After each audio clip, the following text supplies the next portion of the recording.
ശരിക്കും 5 സ്ഥായി ഉണ്ട്. അതായത് അനുമന്ത്രസ്ഥായി ഉണ്ട്, പിന്നെ മന്ത്രസ്ഥായി, പിന്നെ മധ്യസ്ഥായി, പിന്നെ മേൽസ്ഥായി, പിന്നെ അതിതാരാസ്ഥായി.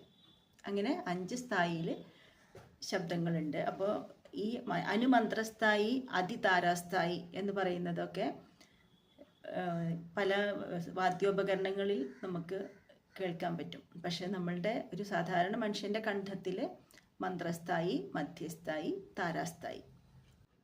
ഏറ്റവും താഴ്ന്ന സ്ഥായി അനുമന്ത്രസ്ഥായിയും ഏറ്റവും ഉയർന്ന സ്ഥായി അതിതാരാസ്ഥായിയാണ്. മനുഷ്യ ശരീരത്തിന് മന്ത്രസ്ഥായി, മധ്യസ്ഥായി, താരാസ്ഥായി ഈ 3 സ്ഥായികളിൽ മാത്രമേ ശബ്ദം പുറപ്പെടുവിക്കാൻ കഴിയുകയുള്ളൂ.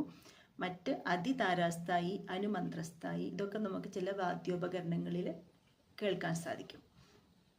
അപ്പോൾ ഇത് എഴുതുന്ന രീതിയും വ്യത്യാസമുണ്ട്.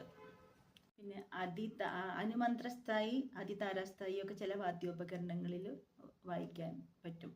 അതായത് വയലിൻ, വീണ ഇതിലൊക്കെ പറ്റും എന്നാണ് പറയുന്നത്. പിന്നെ ഇത് എഴുതുന്ന ലിപിയും എങ്ങനെയാണെന്ന് നോക്കാം.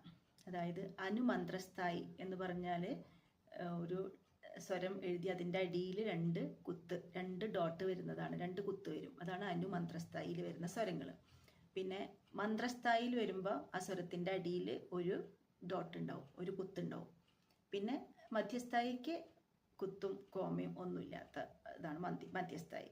പിന്നെ താരാസ്ഥായി എന്ന് പറഞ്ഞാൽ ഒരു സ്വരം എഴുതിയിട്ട് അതിൻ്റെ മുകളിൽ ഒരു കുത്തിട്ടാൽ അതാണ് താരാസ്ഥായി. പിന്നെ അതിതാരാസ്ഥായി എന്ന് പറയുമ്പോൾ ആ സ്വരത്തിൻ്റെ മുകളിൽ 2 കുത്തുണ്ടായിരിക്കും. അതിപ്പോൾ വാദ്യോപകരണങ്ങൾ വായിക്കുന്ന ആൾക്കാർക്ക് ആ നൊട്ടേഷൻ ഏതാണെന്ന് അറിയാൻ വേണ്ടിയിട്ട് ഇങ്ങനെയുള്ള ലിപികൾ ഉപയോഗിക്കുന്നുണ്ട്.